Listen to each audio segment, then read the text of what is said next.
Buenas tardes. Bienvenidos al ciclo de actividades por videoconferencia que brinda el Colegio Público de Abogados de la Capital Federal. Hoy, como actividad propuesta por la Comisión de Cultura, contamos con la doctora Claudia de Bianchetti, que nos hablará en el módulo 6 de Arte Contemporáneo, Experiencia Sensible y Pensamiento. Les recomendamos que mantengan los micrófonos en silencio para evitar interferir en la locución de la expositora y de surgir alguna pregunta la realicen vía chat. Ahora sí, le damos la palabra a la doctora. Bienvenida.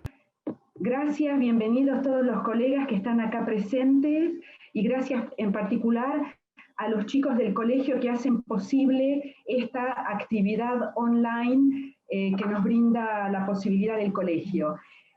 Sabemos que hoy es la última clase de este ciclo y esta última clase vamos a ver la trayectoria de la tradición en el arte en Occidente que se inició con el Renacimiento en el siglo XV y entra en crisis y se agota a fines del siglo XIX, o sea, a fines del 1800. Ya empiezo la clase porque quiero poder darla en su integridad. Entonces, esta tradición que se inicia con el Renacimiento, vamos a contextualizarlas históricamente, ¿no? Es un momento en el cual, ¿se acuerdan? Se agotó, fue el fin de la Edad Media y en los años 1400 ya ingresamos a la era moderna. Es un momento a partir del cual se va a producir el fenómeno de una secularización en todos los órdenes de la vida, de una manera gradual, ¿no es cierto? Asimismo, recordemos que a fines del 1400 España llega a América, llega al Caribe en rigor. Entonces es el momento de la conquista e invasión del continente americano. Y otro hecho muy importante, todos los bienes materiales y humanos de los que contó el mundo europeo a partir de la conquista e invasión de América. Recordemos que en la primera mitad de los años 1500 ya se descubren las minas de plata de Potosí, en Bolivia, y en Zacatecas, México. Imagínense la cantidad ingente de plata y oro también que llega a América. Juntamente con la conquista de América, Europa puede romper el cerco que le había generado el mundo musulmán con el dominio del mar Mediterráneo. Ese dominio musulmán del Mediterráneo había cortado gran parte de las vías que tenía Europa de comerciar con el resto del mundo. En esa época el resto del mundo, ¿qué era? Era el norte de África, era Persia, India, China y obviamente el Imperio Romano de Oriente, con Bizancio a la cabeza. Y muy poquitas ciudades en el medioevo pudieron mantener relativamente activo ese comercio. El ejemplo emblemático es la ciudad de Venecia, que continuó comerciando con Bizancio. Ahora bien, abierto el Atlántico es otro mundo que se le abre a Europa. Muy bien. Respecto del arte, como habíamos dicho, se produce una gradual secularización del mundo europeo. De todas maneras, el arte, en esta gran tradición que va del siglo XV al siglo XIX, va a seguir funcionando dentro de la órbita de la tradición cristiana, ¿no es cierto? Por eso podemos decir que en todo este periodo los artistas o el arte tuvieron verdad contextual, como dice un autor alemán que había comunidad, y contaban con contenidos evidentes e incluso obligatorios para sus obras. Entonces, se va consolidando un paradigma que se va a desarrollar y va a estar vigente estos 5 siglos. Es cierto que en cada periodo se va a ir redefiniendo la noción de lo bello, por ejemplo, pero siempre vamos a estar dentro de un mismo paradigma que unifica las producciones del arte en este periodo. Respecto del Renacimiento, también tenemos que recordar que en el año 1453 el Imperio Otomano, es decir, los turcos, logran vencer y tirar abajo al Imperio Romano de Oriente. Toman su sede central, que era Bizancio. Y esto hizo que se produjera una gran emigración de los griegos bizantinos, que fueron para Occidente y en particular para Italia. De aquí la denominación de la escuela renacentista de Renacimiento, porque hay una vuelta a lo que los italianos consideraban sus fuentes originarias, que es la tradición greco-latina, que estos griegos bizantinos vuelven a reactualizar la tradición en Europa. De hecho, en las cortes de los Medici en Florencia, por primera vez se traduce Platón al latín. Muy bien. Entonces, vamos a entrar ahora en la Escuela del Renacimiento, o el programa renacentista.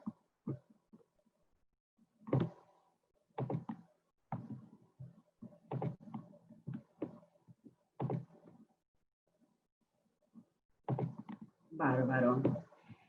Para el Renacimiento elegí pinturas de Rafael en las que representa a la Virgen María. Elegí dos pinturas que son óleos sobre tabla. Primero, les presento a Rafael. Este es el artista. Es un autorretrato que está en Florencia. También es óleo sobre tabla, género pintura. Esta es la primera Virgen de Rafael. Y otra Virgen. ¿Vemos un detalle? Creo que todos podemos apreciar que es una pintura bella. Y es bella dentro de los cánones o en el modo en que lo definía y lo pensaba el mundo del Renacimiento. Ahora bien, fundamento un poquito por la categoría de lo bello para el mundo del Renacimiento. Vemos que la composición es clara, porque las figuras están relativamente centradas en el medio de la tabla. También la figura de la Virgen con el Niño Jesús y otro santo, vemos que el perfil forma una pirámide, y la pirámide como forma es una de las formas más sólidas, porque tiene el lado más extenso apoyado en la superficie de sostén. En fin, y hay relativa simetría a ambos lados de las figuras, ¿no? Y además, la línea con la que dibuja Rafael es una línea clara, precisa. Entonces genera formas claras, de rápido reconocimiento. Un espectador que no conociera la tradición cristiana, de todas maneras va a reconocer de manera inmediata la figura de la mujer con dos bebés, ¿no? Esto hacia la claridad de la imagen que hacía a la belleza de la composición en el Renacimiento. Ahora vemos que también distinguimos el cuerpo y las ropas de la Virgen y también distinguimos el espacio tridimensional.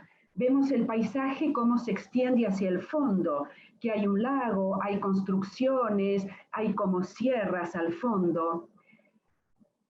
Es el modo en que Rafael está reproduciendo el espacio tridimensional, lo hace a partir de toda una serie de estrategias y técnicas que se van consolidando a partir del Renacimiento.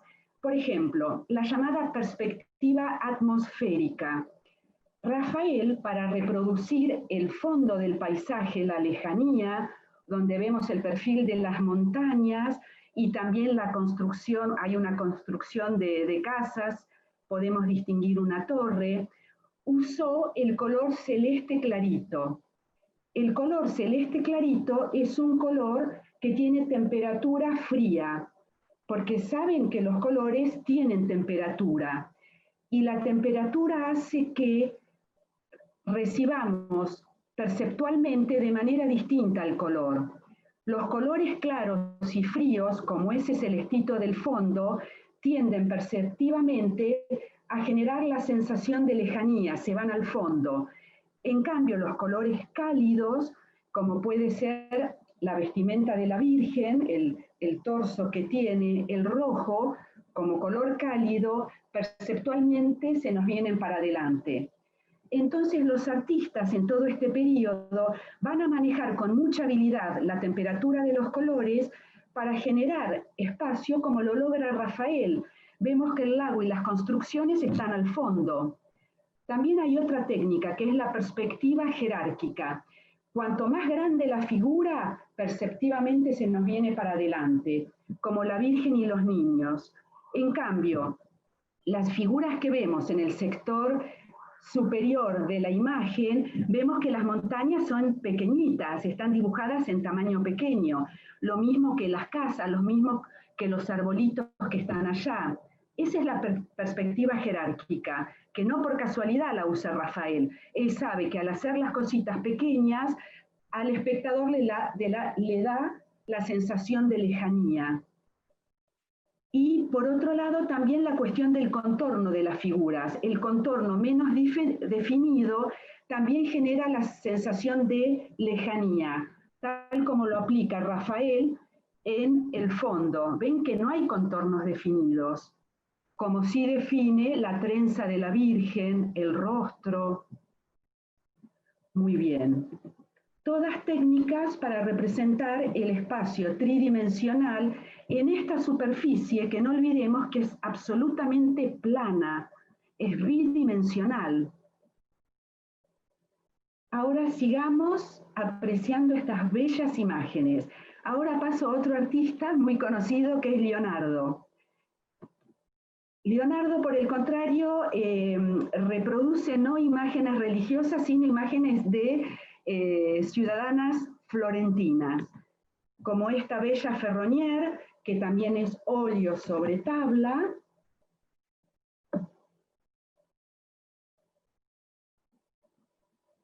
Y pasemos ahora a la famosa Mona Lisa, la Gioconda,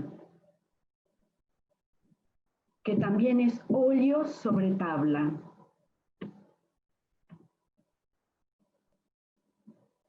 ¿Quieren ver el detalle de las manos?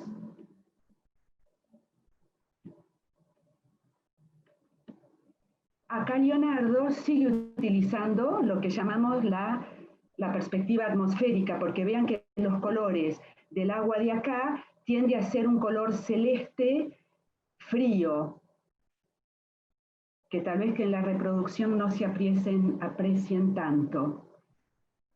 Ahora también hay una cuestión de cómo reproducir el volumen.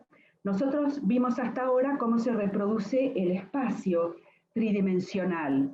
El volumen se reproduce, y es una técnica, un sistema que se impone en el Renacimiento y está vigente los 5 siglos, es a partir del pasaje gradual de la luz y la oscuridad. Ese pasaje gradual de luz y oscuridad nos hace percibir a nosotros la sensación de volumen, como hace Leonardo en el rostro acá de la Mona Lisa. Ven que hay sectores más iluminados y sectores en sombra. Es el modo en que Leonardo logra dar volumen al rostro de su retratada. Volvamos al retrato anterior. Aquí nuevamente vemos cómo está iluminada la frente y hay oscuridad en el sector bajo del rostro de esta ciudadana florentina. Esto se llama la técnica del modelado. Se modela para generar volumen. Ahora bien, Leonardo introdujo una nueva técnica que a partir de él se comenzó a utilizar, que se llama la técnica del esfumato, que es incentivar ese pasaje gradual de luz a sombra. Y él lo utiliza en determinados sectores del rostro de la retratada. Vean la comisura de los labios de la Mona Lisa.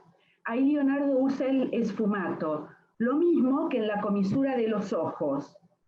Entonces Leonardo omite dibujar el contorno definido de un ojo o de la boca y un poco lo esconde en esas sombras intensas que le coloca en ese sector de la cara, en la comisura de los labios y al borde del ojo. Entonces, de alguna manera, le otorga más verosimilitud al rostro. Y al no definir tanto el contorno, también podemos decir que dota de expresión al rostro de la Mona Lisa. Vieron que popularmente se dice que la Mona Lisa no sabemos si se ríe, si está seria, si nos mira o no nos mira. Es un poco el halo de misterio que logra Leonardo a partir de este modo de trabajar el retrato, al no definir tanto los contornos y usar este modelado, el uso tan virtuoso de luz y sombra. Aquí vemos que hay un hacer manual extremadamente virtuoso por parte del artista. Y acá también vemos el modelado de las manos de Leonardo. Pero bueno, después de esta panzada de estos dos grandiosos artistas, vamos a pasar a escultura, Miguel Ángel. Pero elijo detenerme no tanto en el David, vemos este bello, sino en la Piedad. Saben que Miguel Ángel hizo varias piedades, varias esculturas del tema de la piedad a lo largo de su vida. De hecho, llegó a ser hasta 5, y fue una de las últimas obras que hizo. Inclusive la última piedad ya no la podemos pensar dentro de los cánones del Renacimiento, sino más con lo que llamamos el manierismo. Pero bueno, no importa. Vemos que estamos frente a una obra, un grupo escultórico, porque son dos figuras, en mármol.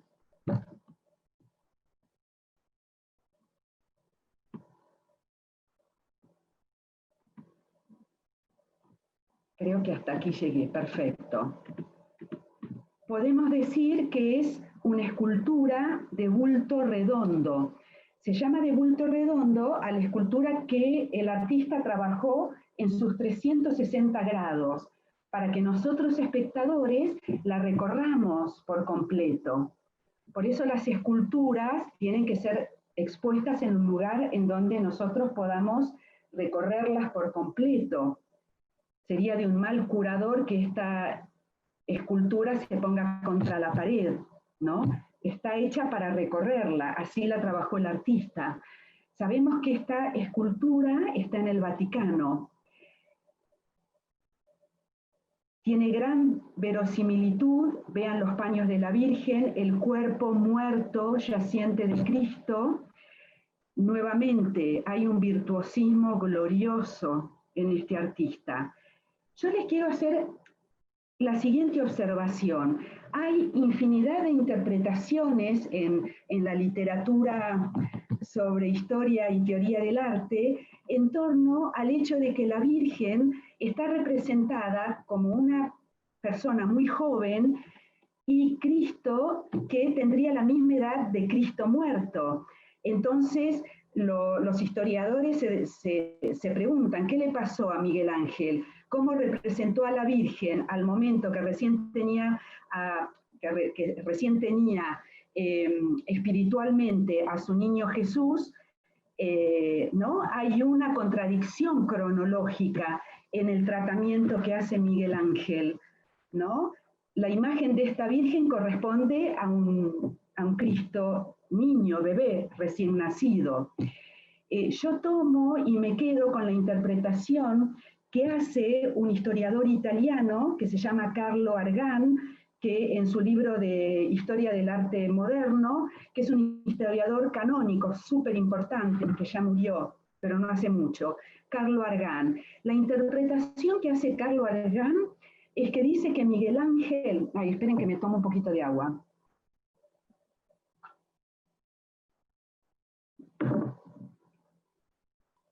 Que Miguel Ángel invita al espectador a hacer un recorrido temporal a lo largo de su escultura, comenzando con el rostro de la Virgen joven en el momento en que tiene espiritualmente al niño Jesús, y seguimos nuestro recorrido para encontrarnos con el final de la historia sagrada, que es el sacrificio y la muerte del Hijo de Dios, Jesús. ¿Se entiende? A mí me parece muy interesante. Otra lectura que hacen otros historiadores es que ven en Miguel Ángel la génesis de la escuela que va a seguir al Renacimiento, que es el manierismo. El manierismo es un programa que trabaja con la contradicción y se aleja de la exigencia de verosimilitud que sí tenían los artistas del Renacimiento. Pero bueno, estas son cuestiones históricas interpretativas. La cuestión sensible y plástica es apreciar la plena belleza de estas obras y el virtuosismo de los artistas, ese hacer manual.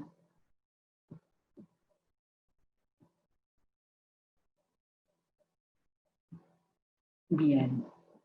Ahora, bueno, este es un dibujo de Leonardo da Vinci que reproduce o trabaja una batalla efectiva que se dio contemporáneamente en Florencia entre distintas familias.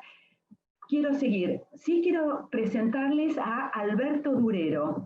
Este es un autorretrato del artista y es considerado uno de los primeros artistas que se registra, que firma sus obras, ¿no? Ya es la emergencia de este mundo que se sostiene o filosóficamente entiende que el sustento de la reflexión pasa por el sujeto, ¿no? Bueno, aquí un grabado de Durero de Erasmo, el filósofo y teólogo, y vemos la firma de Alberto Durero, la mayúscula AD. Pero sigamos adelante, sigamos adelante. Ahora, del Renacimiento, vamos a pasar para cumplir nuestro horario. Bien, tranquilos, tranquilos.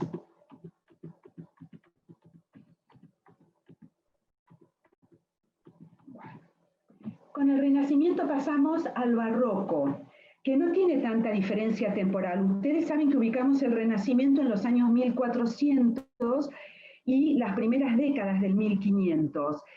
Después Italia, en este siglo, en el año 1500, tuvo mucha inestabilidad política. Por un lado se produjo la reforma en el norte europeo iniciada por Lutero, que fue la gran crisis de la tradición cristiana entendida desde sus inicios.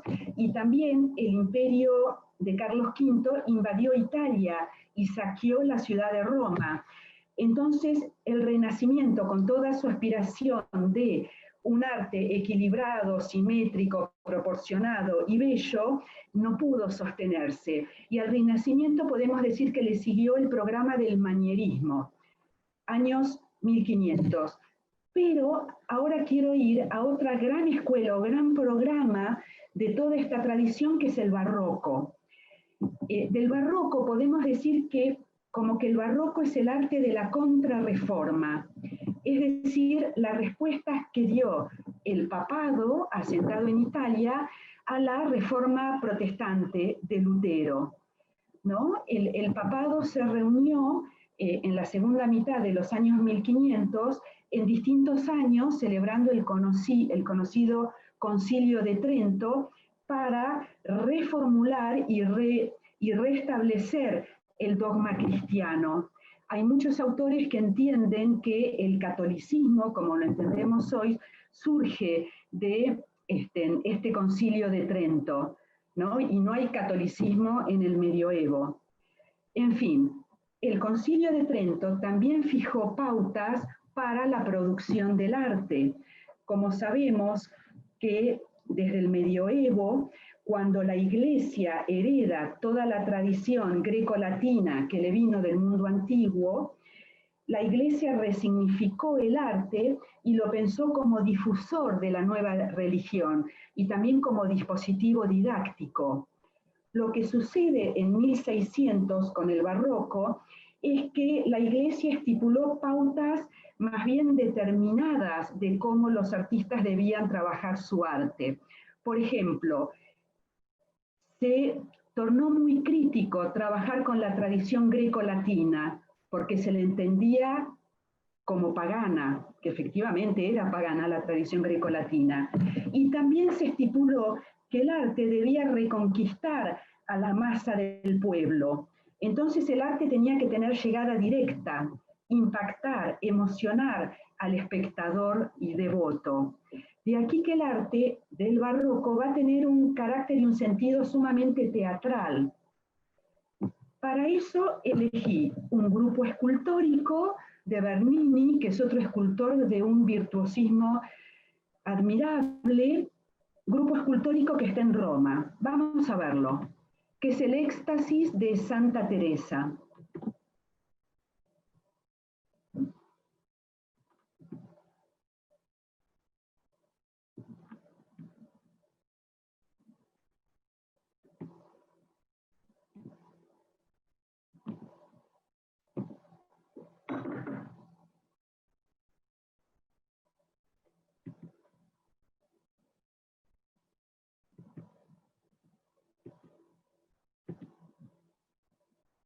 Está acá, ¿no? Sí.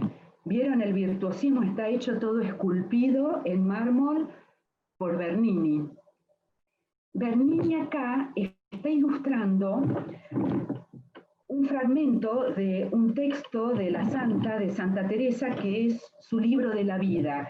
Y Bernini tomó el momento en que la Santa cuenta cuando se unió a Dios, ¿no? Que creo que tiene una palabra puntual dentro de la tradición religiosa, es una transfiguración, bueno, ustedes lo van a saber mejor que yo. Y la Santa cuenta que el momento previo de unirse con Dios, vio como un ángel se le acercaba y le tiró dardos de oro que le atravesaron el corazón y así la hizo entrar en un éxtasis maravilloso y ahí sintió su unión con Dios. Y esto es lo que está trabajando Bernini. En este grupo escultórico vemos cómo el artista une escultura con la arquitectura. La luz cenital que ilumina los rayos que son de bronce, porque como vemos arriba de la escultura hay una pequeña ventanita que permite el ingreso de la luz exterior. Transforman esas líneas de bronce en rayos de oro, tal como la Santa lo describió en su libro de la vida. Y muy bien Bernini, el artista, trabajó al conjunto de el ángel y la santa, están los dos apoyados como flotándose en una nube, que la nube está flotando. Miren la nube en el sector inferior de la imagen. La nube sostiene a las dos figuras y todos flotan. Y vemos como el ángel suavemente se acerca a la santa para arrojarle a su corazón el dardo de oro. Y la santa desfallece en éxtasis por su comunión con Dios. Se dan cuenta que esta obra, entiendo yo, que es de comprensión relativamente rápida, ¿no? Yo creo que popularmente todos vamos a poder entender más o menos de qué trata, ¿no? Que es un momento muy importante, que hay alguien que está viviendo un momento celestial, si se quiere, que hay un ángel, ¿no? Todas las normas que la Iglesia, desde sus estados vaticanos, establecía a los artistas, ¿no? Y vemos que es una obra teatral. Esta obra se corresponde con el barroco del sur de Italia. El barroco del norte de Italia trabaja de modos relativamente diferentes.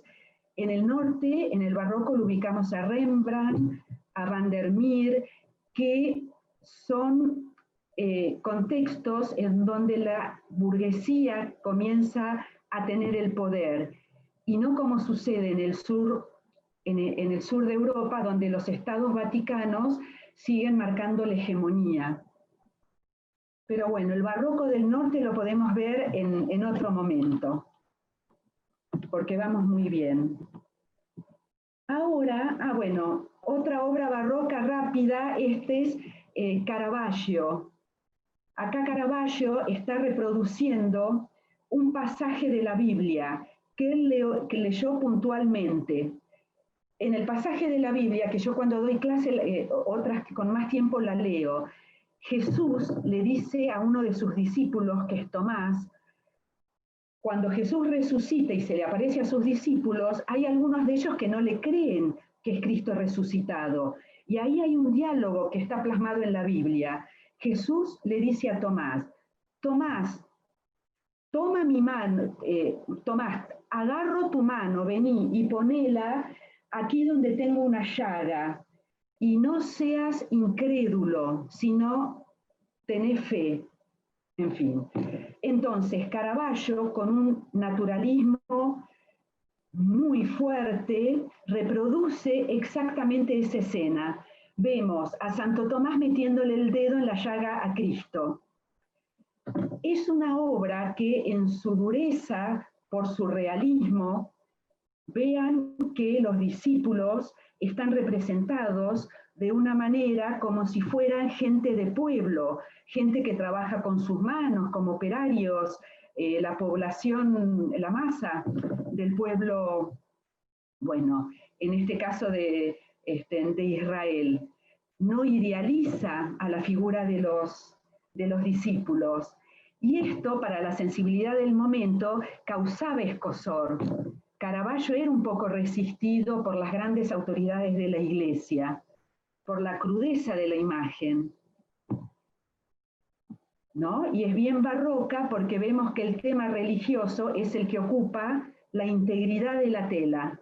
Solamente vemos las figuras principales, Cristo y sus discípulos, y el fondo está oscurecido. Y otra característica estética del barroco es el juego del contraste de luz y sombra, ¿no? Como vemos acá. Parece que todos los personajes estuvieran en un ambiente sin luz y hay un reflector que los ilumina parcialmente. Esto le da un tono más impactante a la imagen. Muy distinto sería el tratamiento de la luz pareja, como vimos en las vírgenes de Rafael. Aquí el tratamiento de la luz sufre distintas intensidades, va de muy oscuro a clara, ¿no? Muy oscuro en el sector de esta cabeza del fondo y bien clara en el pecho de Cristo o en la frente de este discípulo.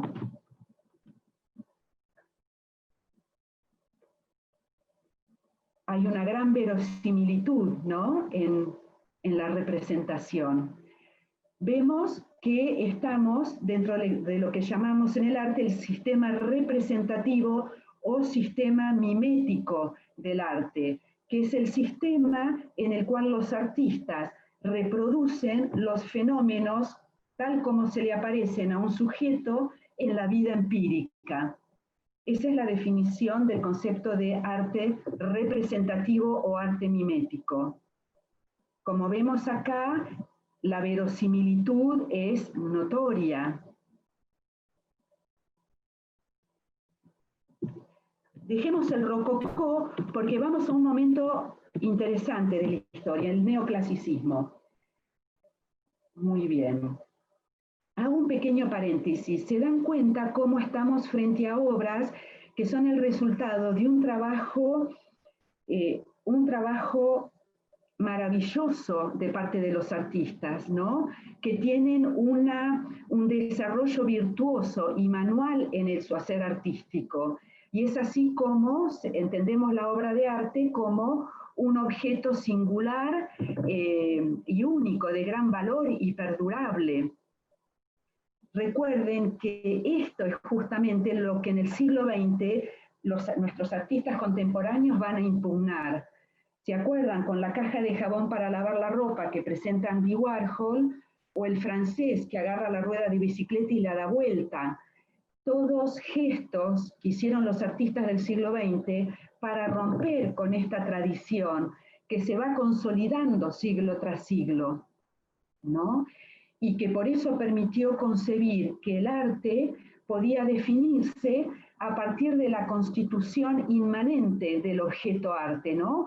Como si el objeto arte tuviera una estructura estética interior, inmanente, como dije, que nos permite siempre distinguir cuando estamos frente a una obra de arte.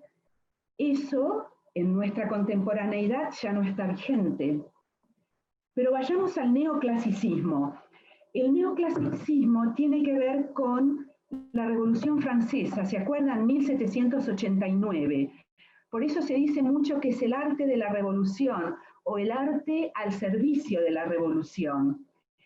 ¿Se acuerdan que en el año 1793 las nuevas autoridades surgidas de la revolución, 4 años antes, expropiaron la colección de arte de los reyes y las residencias reales y la abrieron a todo público? Y así se creó y se fundó nuestro actual Museo del Louvre en París. Y fue ejemplo para otros museos nacionales de otras ciudades europeas. Esto es fruto de la Revolución Francesa. El artista que elegí es es Jacques-Louis David, que este es un autorretrato de él, así que acá lo presentamos. Este artista fue el artista oficial de la Revolución. De hecho, trabajó para hacer el diseño de indumentaria de las nuevas autoridades, diseñaba también la escenografía de las fiestas, de los festivales que organizaron las autoridades revolucionarias. Y vamos a ver esta obra de David, El juramento de los Horacios, que es anterior al estallido de la Revolución.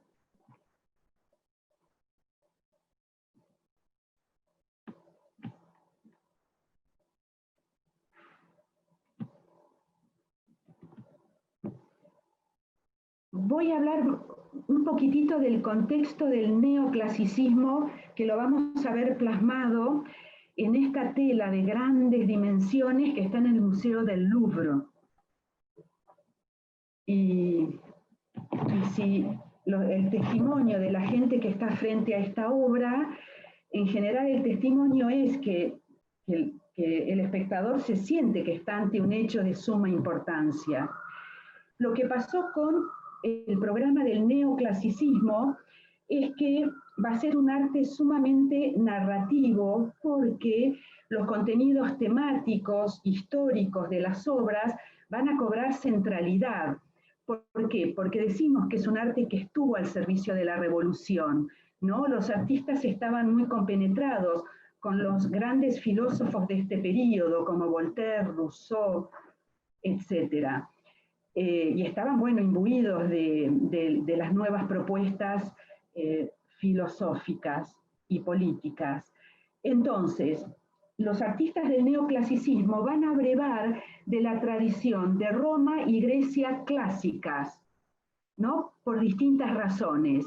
En el caso particular de esta pintura, David toma una historia romana del período clásico, que es la lucha que habían tenido, una lucha territorial que habían tenido un grupo familiar representado por los Horacios, oponiéndose a los Curacios.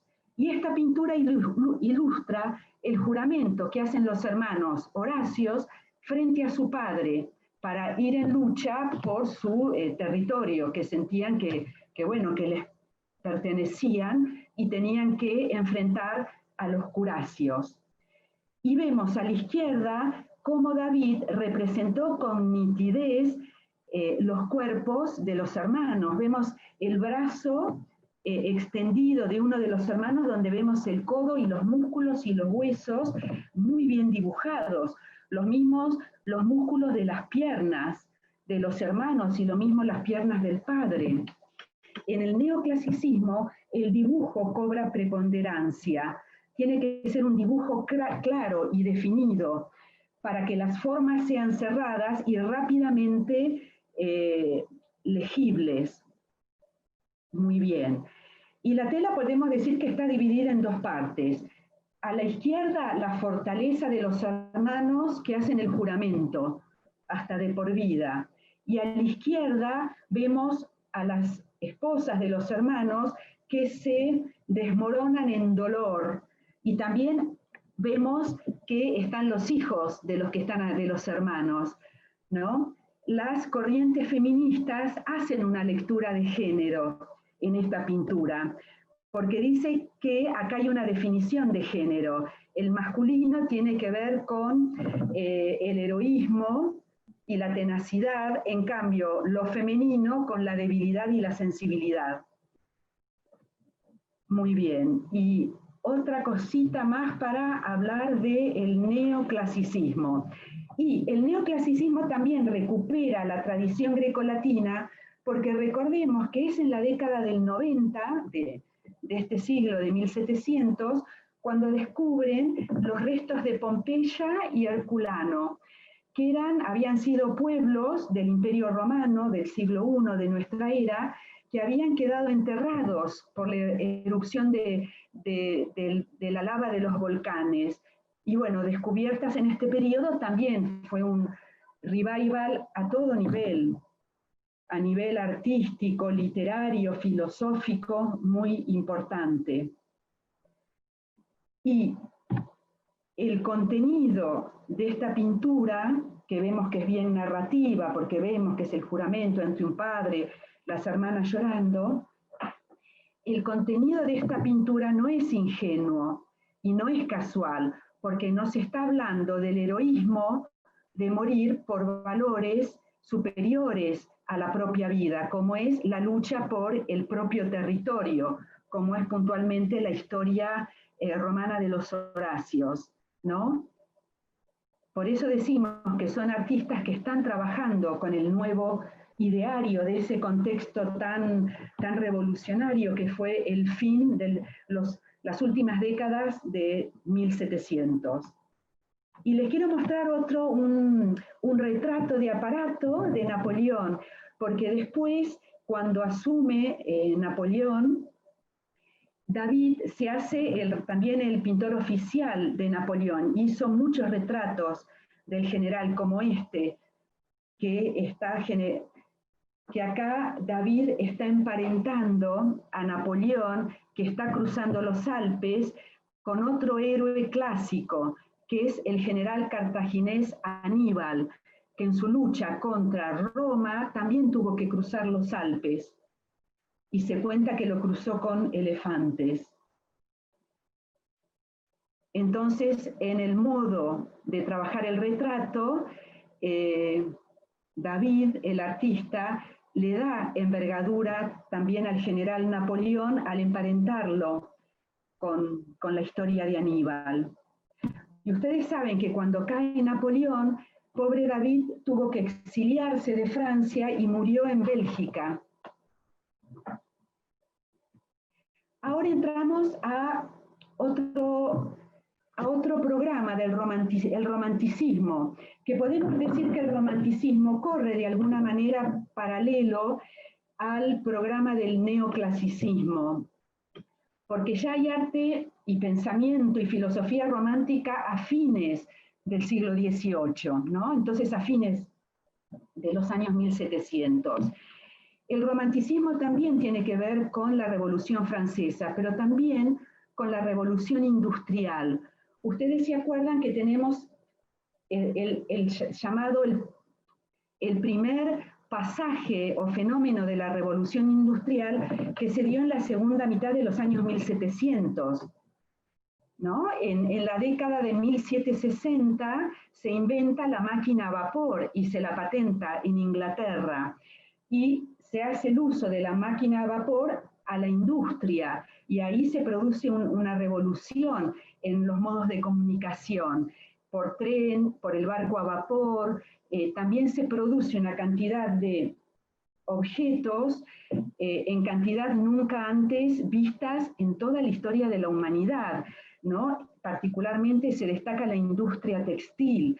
Hay historiadores que dicen que es el primer gran salto que tiene la historia de la humanidad desde el periodo de cuando surge el neolítico. Del neolítico a la revolución industrial se produce un salto único, y el primer gran salto en la historia de la humanidad.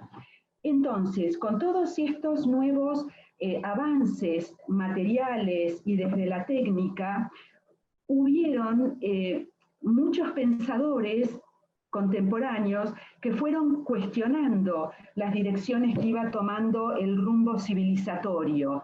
Y los cuestionamientos vinieron del campo social amplio, de distintos sectores de este campo, y en particular de los artistas que hoy los inscribimos en la tendencia romántica. Porque el ideario romántico se opone al ideario del neoclasicismo en el sentido de no darle tanta importancia a la dimensión de la razón y darle más importancia a la cuestión de la inspiración y de la imaginación del artista y del espectador. Los románticos sostienen que el arte responde a una dimensión superior a todo lo que tenga que ver con la tecnología, ¿no? Recordemos cómo en este momento romántico, ustedes recuerdan la novela de Mary Shelley, que seguramente nuestro colega escritor Omar Ramos lo sabe. Mary Shelley es una novela romántica que es de la década del 10, por supuesto de estos años 1800, en donde relata la historia de Frankenstein, que es precisamente un médico que ante los grandes avances de la ciencia no tiene ninguna reflexión ética y moral en sus inventos y sus experimentos, y no tiene duda de crear un ser humano que definitivamente es un monstruo, que trae la muerte a otras personas, inclusive su propia muerte. Entonces, por aquí va el romanticismo, ¿no? En esta crítica a toda esta Europa que logra un avance sin precedentes en la cuestión tecnológica y científica. Elegí la pintura de este francés que es Eugenio Delacroix, La libertad guiando al pueblo. Creo que todos la deben ubicar, ¿no? Vemos a la izquierda que se destacan dos figuras masculinas. Una vemos que es un hombre de pueblo que está blandiendo un sable y tiene un revólver en la cintura.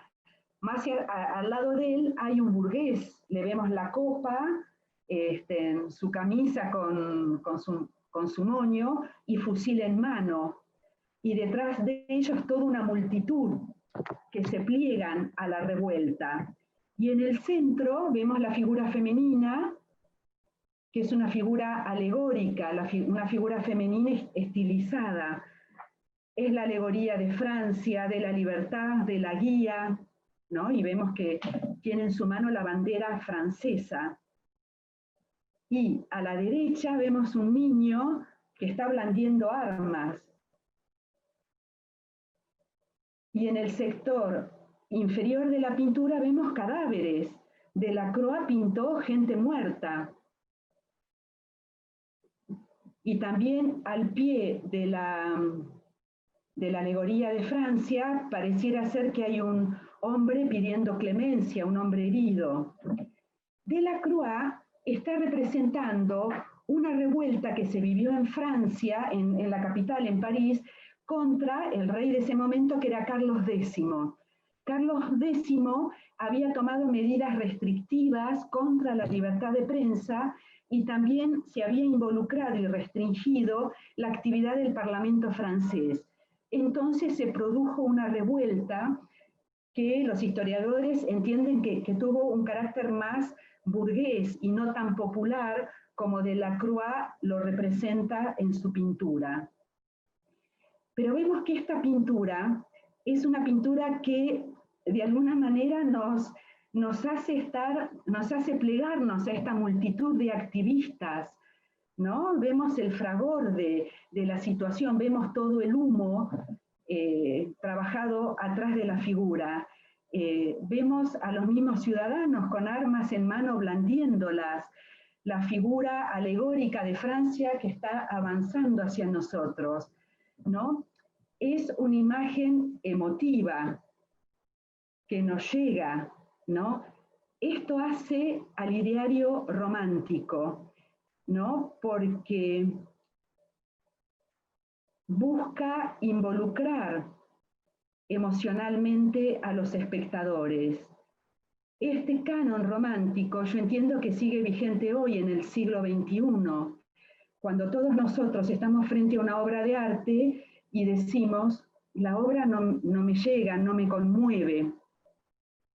Eso no puede ser que nos venga del programa romántico, que era lo que propugnaban cada uno de los artistas, ¿no? Lograr un arte que emocione.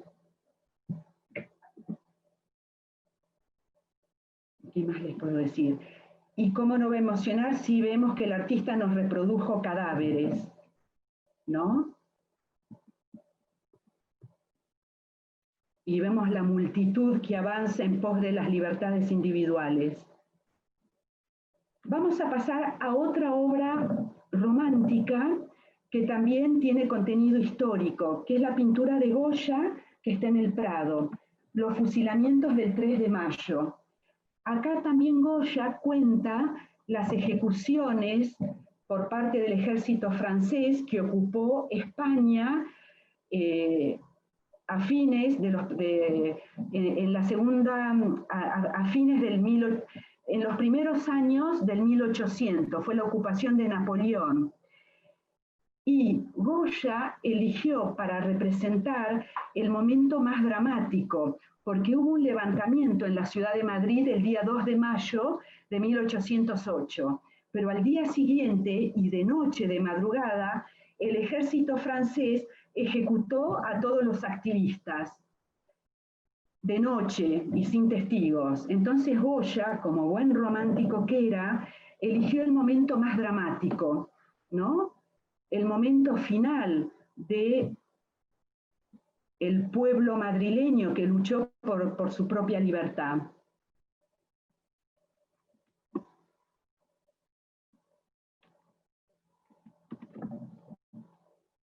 Vean cómo Goya representa la expresión del horror ante el fusilamiento, el momento final que es consciente un ser humano.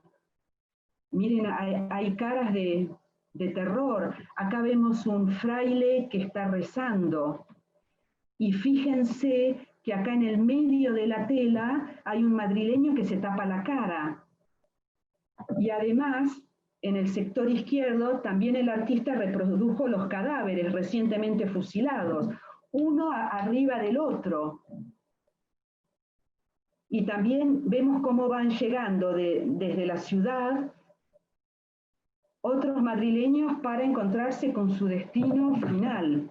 No tienen salvación, ¿no? Eso es lo que nos está representando Goya, ¿no? Nuevamente la pintura la podemos dividir en dos partes. La parte iluminada, que Goya la reserva a las víctimas, a los madrileños, al pueblo, y la parte oscura, con colores más lúgubres, al ejército francés, al que no les vemos la cara, vemos solamente la espalda de los soldados, y que están ubicados como si fueran un aparato mecánico, como módulos, uno detrás del otro. Esta tela pareciera decirnos que no vale la pena morir, que morir es dramático, ¿no? Muy distinto a las pinturas recientes que vimos, del juramento de los Horacios o la libertad guiando al pueblo, ¿no? Que son pinturas que dicen, bueno, hay valores por los cuales vale la pena perder la vida. No es, entendemos, lo que está proponiendo Goya. Y veamos cómo en el romanticismo no es tan importante la forma cerrada y el dibujo claro y tener verosimilitud en la representación de las figuras. Ustedes miren cómo están representadas los rostros y la camisa. No hay contornos definidos. El artista romántico se da más libertad y trabaja con más libertad el color. El color toma preponderancia en el programa romántico. ¿Por qué? Porque el color permite mayor expresividad, permite acceder a mayor contenido simbólico y, si se quiere, a expresar la subjetividad del artista, que es lo que buscan los románticos, porque los románticos no están interesados en reproducir esta realidad superficial que tenemos en nuestra vida cotidiana. Ellos entienden la realidad en un sentido mucho más profundo, entienden que hay una dimensión insondable, invisible. Entonces, el sentido de lo bello, como se entiende el romanticismo, tiene que ver con la representación de lo infinito, ¿no? O también la representación de esa dimensión insondable que en la vida de todos los días se nos escapa. Y aquí Goya está representando de diversas maneras el horror que puede sentir un ser humano ante su muerte segura. Bien. Bien. Ahora pasamos a la modernidad. Muy bien. En historia se entiende que la crisis de esta gran tradición en el arte, que como vimos se inicia con los artistas renacentistas, entra en crisis en los años 1800. Hay historiadores que lo ubican en la década del 60 con los pintores impresionistas. Hay otros que lo ubican en los 80 con los postimpresionistas. Lo que importa saber es que en todo este siglo, este año 1800, hay grandes cambios que se producen.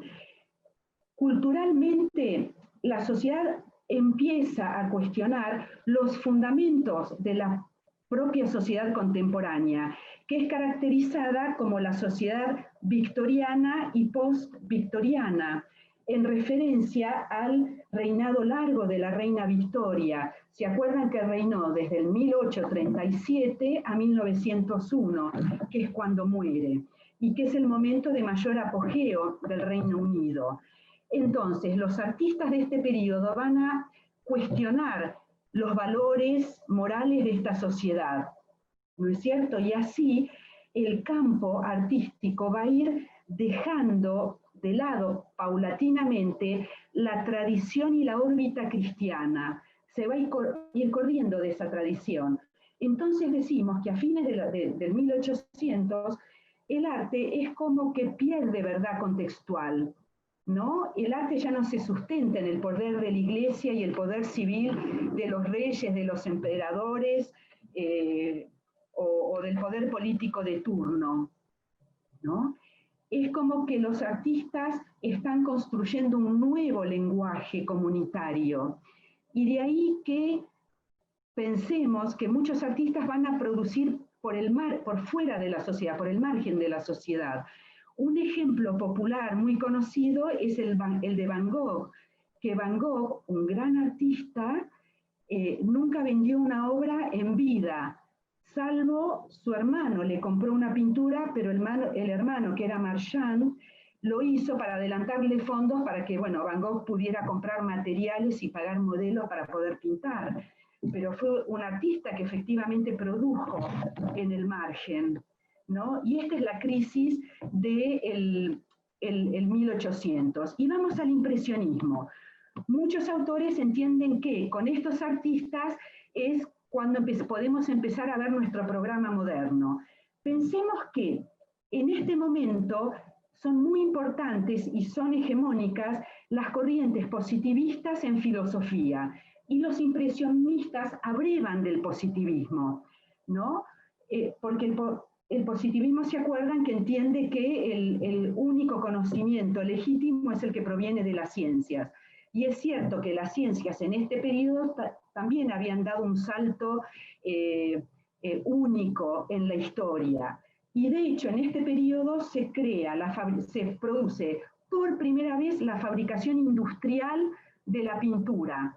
Y se descubren y se proponen nuevas teorías del color, y también se inventa la fotografía, y esto le permite a los artistas tomar noción y ver otros encuadres y otras tomas, que antes sin la fotografía era imposible. Con la fotografía surgió las vistas aéreas, nuevas en la historia visual de la humanidad. Elegí de Edouard Manet la ejecución de Maximiliano. Edouard Manet trata un tema histórico preciso y contemporáneo a él, que fue el momento en que las tropas francesas que estaban ocupando México se retiran de México y dejan solo al emperador francés impuesto a los mexicanos. Obviamente, el pueblo mexicano y los rebeldes toman prisioneros al emperador mexicano y lo ejecutan. Y esto es lo que representa Manet. Vemos a la izquierda un hombre blanco con el sombrero mexicano, ese es Maximiliano. Muy bien, y vemos en el sector superior de la tela un público que está viendo el acto horroroso. Acá hay modernidad. Manet hace un simple esbozo del público. Vean que las caras son círculos y los ojos manchas. Esto, para la tradición académica contemporánea Manet, significó que Manet no sabía pintar, que era un mal pintor. Pero sigamos. Muy bien. Manet, en el tratamiento de las sombras, no está utilizando los grises, sino los colores azulinos. ¿Por qué? Porque con las nuevas teorías del color, los artistas impresionistas tomaron estas propuestas. Estas propuestas, que son muy diversas de la teoría de la visión, indican que los colores se forman no solo materialmente, sino en la retina de nuestro ojito. Nosotros sabemos que el verde es la mezcla del rojo y el azul.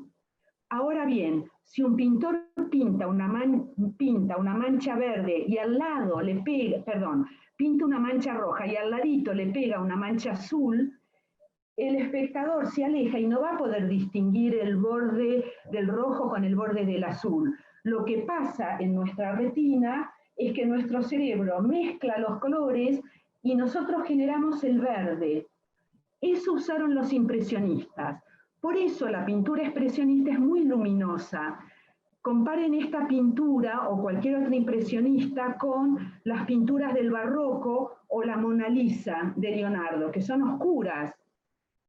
¿Por qué? Porque la generación del color en la retina no reduce la luz del color. Entonces hace que la pintura sea luminosa. Pero volvamos a esta pintura. Vemos, hay una cuestión con esta pintura. Aquí Manet está haciendo una crítica al gobierno de su país, de ese momento. Francia en ese momento estaba bajo, era imperio, y estaba bajo la regencia de Napoleón III. Y Edouard Manet era un pintor liberal y republicano. Entonces, en esta pintura hace una crítica al gobierno francés y trata de responsabilizarlo de la muerte del emperador francés Maximiliano. ¿Por qué? Porque al ejército que lo está ejecutando lo vistió con el uniforme de Francia. Y Manet tomó esbozo claro de cómo era el uniforme del soldado francés. Es una manera simbólica de responsabilizar a Napoleón III de la muerte de Maximiliano. Y Edouard Manet trabajó con fotografías que se tomaron del hecho preciso que ocurrió el 19 de junio de 1867. Y Manet trabajó con fotografías. Esto ya le da un tono de modernidad a la obra, ¿no? Porque ya no trabaja un tema sagrado, histórico, mitológico, sino un tema político contemporáneo. Y hay otra cuestión que le da un tono o una dimensión moderna que nos acerca a esta pintura a nuestro propio mundo, que es la siguiente. Más allá del comentario crítico que hace Manet contra Napoleón III, el hecho del fusilamiento y de la muerte en sí misma, Manet le da un tratamiento que no nos permite leer alguna condena ética o moral respecto de este hecho. ¿Por qué? Porque los soldados están reproducidos perfectamente, tienen el mismo tono humano que las víctimas. No hay una condena psicológica o una reminiscencia metafísica o apelación a valores religiosos ante el hecho brutal y horroroso del fusilamiento, ¿no? Que es lo que está transmitiendo Manet. Y creo que Manet refuerza esta lectura distanciada, fría y amoral que está haciendo del suceso en la representación del soldado a la derecha, que integra el batallón de fusilamiento y de hecho es testigo de lo que está pasando. Y sin embargo, este soldado está distraído con su fusil, parece que lo está probando, se lo ve sereno ante el hecho horroroso, ¿no? Y esto es como que refuerza esta idea de tomar con naturalidad un hecho brutal como es la ejecución de seres humanos. Y vamos a comparar esta pintura con el fusilamiento de Goya. En Goya sí hay todo un tratamiento ético del hecho. Hasta yo leo desesperación. La única iluminación que tiene la pintura de Goya está dada por la luz de piso que está casi centrada. ¿Vieron que es el cuadrado que está en el lado central más hacia abajo? Y es el que ilumina la camisa blanca de la víctima. Y la víctima, por su posición, por el tratamiento que le da Goya con los brazos levantados, nos remite un poco a la imagen de Cristo crucificado en la cruz. Entonces hay una resonancia moral religiosa en Goya. Y Goya nos está diciendo, estamos frente a un hecho de horror, un hecho inmoral. No así Manet, que Manet trató de darle a su pintura y lo logra como un tratamiento objetivo, como un tratamiento cronológico, de crónica. Y otra cosita más, al ponerle al emperador Maximiliano el gorro mexicano, fue una forma, aquí también hay un tinte subjetivo de Edouard Manet, porque rescata la figura de Maximiliano, ¿no? Al darle como un halo de santidad en ese gorro mexicano. Recordemos, bueno, que Manet no era mexicano, era francés, ¿no? Y vamos a ver una obra post-impresionista, o sea, posterior a la a la producción de Manet, que es la de la década del 80, y me refiero a Paul Cézanne. Vamos a ver los retratos que hizo Cézanne de su esposa Hortensia, que le hizo como más de 20 retratos, porque su esposa había sido modelo, entonces sabía posar. Va el primero.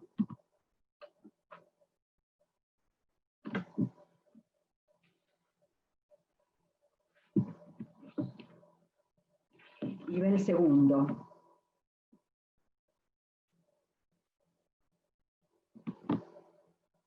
Decimos que esta obra es representativa, ¿no es cierto? Porque todos distinguimos que hay una mujer en un ambiente interior sentada sobre un sofá. Entonces, Cézanne continúa con el sistema representativo, pero Cézanne está contraviniendo los modos de reproducir el espacio y el volumen. Cézanne ya no trabaja el modelado, no trabaja el contorno. Vean que la figura está abocetada, ¿Por qué? Porque Cézanne va a construir las figuras a partir del color y de la pincelada. Presten atención al fondo, que está en color azul. Le da distintas tonalidades. Y ahí no sé si dejó rastro de pincelada o de esponja o de espátula. Tal vez viéndolo en directo uno lo podría distinguir bien. Pero hay rastros de la herramienta con la que está trabajando el artista. Recordemos la Mona Lisa de Leonardo. Les aseguro que no hay un solo lugar en esa pintura en donde ustedes puedan ver rastro de las herramientas con las que trabajó Leonardo. En la tradición no podía haber rastro de pincelada. Y es lo que rompe Cézanne y bueno, todos los colegas de Cézanne.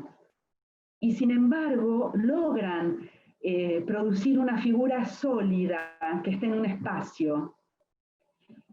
Y vean que las manos ya no tienen un dibujo definido. Y en este retrato hay sectores que no los termina de pintar. Y tampoco el espacio tridimensional está trabajado racionalmente, porque la figura está sentada sobre una banqueta con respaldo, pero vean que no es lógico la cintura y la cola de la mujer y de las piernas. ¿Y dónde está el apoyo de ese sofá?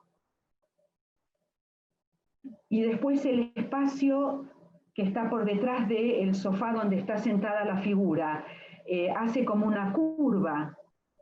Entonces Cézanne no está representando con verosimilitud el espacio tridimensional.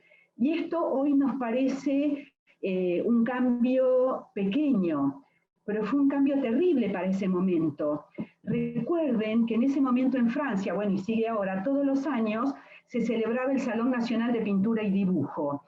Y en el año 63 se habían presentado los artistas jóvenes inscritos en los que hoy llamamos pintores impresionistas.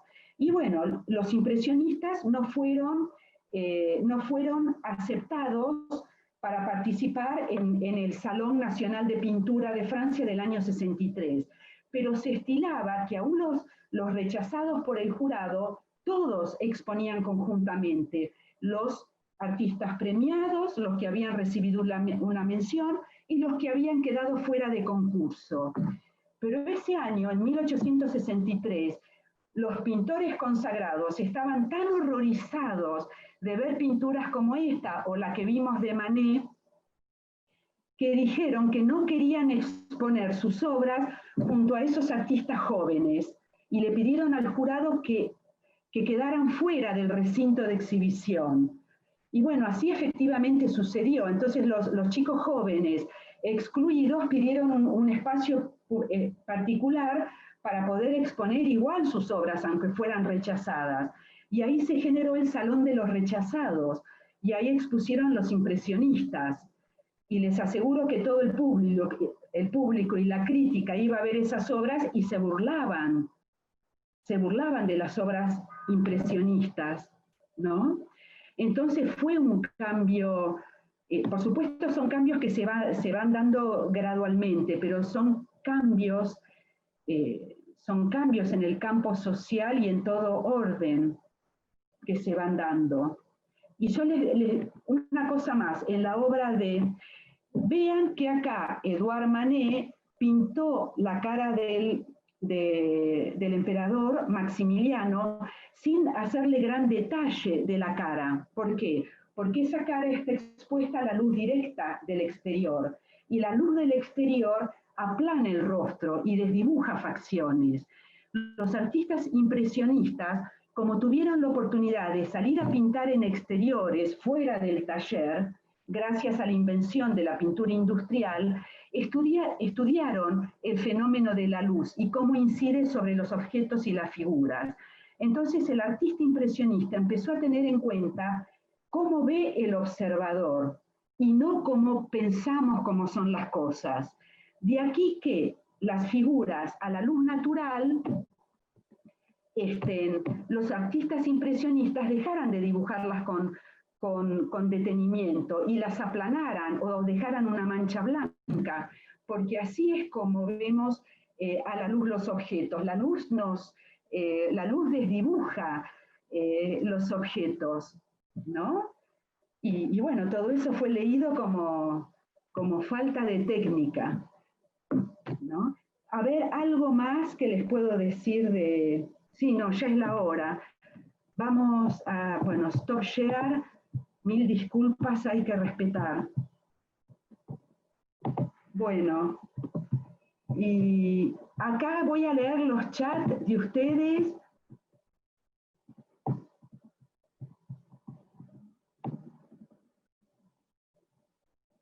Julia, muy bien. Julia se tuvo que retirar antes y deja saludo para todos. Muy bien, Graciela nos dice que la alegoría de Francia tiene muchos significados. Entre ellos tiene los pechos libres como significado de la alimentación que faltaba al pueblo, que esta revolución sí iba a mejorar. También cuando mostraste la escultura de Santa Teresa, tengo entendido que hay un audio, al menos en un curso del Museo Nacional que lo pasaron. Sí, Graciela, seguro que hay audios que describen Santa Teresa, viste que es compleja porque es todo. Bernini representa lo que la Santa Teresa cuenta, lo que ella vivió en su unión con Dios, sí, claro, y que tiene los pechos como la alimentación, tal cual, la figura femenina siempre se la relaciona con el dar, el alimentar, la que nos sustenta con el alimento, sí. Omar, muy bien, no me quedó claro a quién fusilan los soldados franceses. Francia ocupó pocos años México e impuso su propio emperador, que fue Maximiliano, y que los mexicanos ejecutaron en el 67.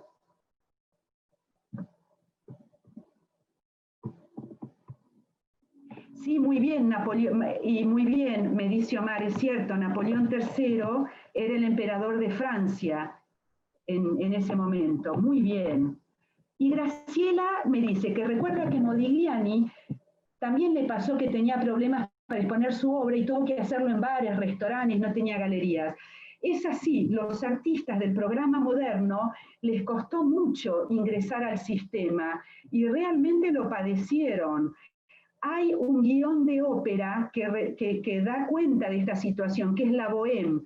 El personaje es un escritor que se muere de hambre, se enamora de una mujer que cae enferma de tuberculosis y no puede convivir con ella porque no puede asistirla, no tiene plata para pagarle los medicamentos. Entonces el arte estaba en las márgenes. Y dicen que el programa moderno se institucionaliza a partir de los años 50. Susana Bonet, gracias Claudia, bueno, fue un placer. Ana, bárbaro. Marcela Biglione también. Gustavo, en el fusilamiento de Maximiliano hiciste hincapié que usó fotos el pintor. En las fotos los soldados eran mexicanos o con vestimenta. En las fotos, Gustavo, seguramente los propios mexicanos, los rebeldes mexicanos, bajo el mando de Juárez, ejecutaron al emperador mexicano. No fueron los soldados franceses. Pero Manet se tomó el trabajo de ver la vestimenta del soldado francés y plasmarla en su pintura, para ahí hacer la crítica política. Bueno, creo que llegamos al final, porque son las 3:20. Bueno, espero que les haya gustado, y yo pensaba iniciar el ciclo con esta clase, pero bueno, terminamos con esta, y entienden cómo el arte contemporáneo rompe todo esto. Bueno, gracias Adrián, a los chicos del colegio que hacen esto posible, con las redes y las plataformas. Gracias al colegio y a ustedes.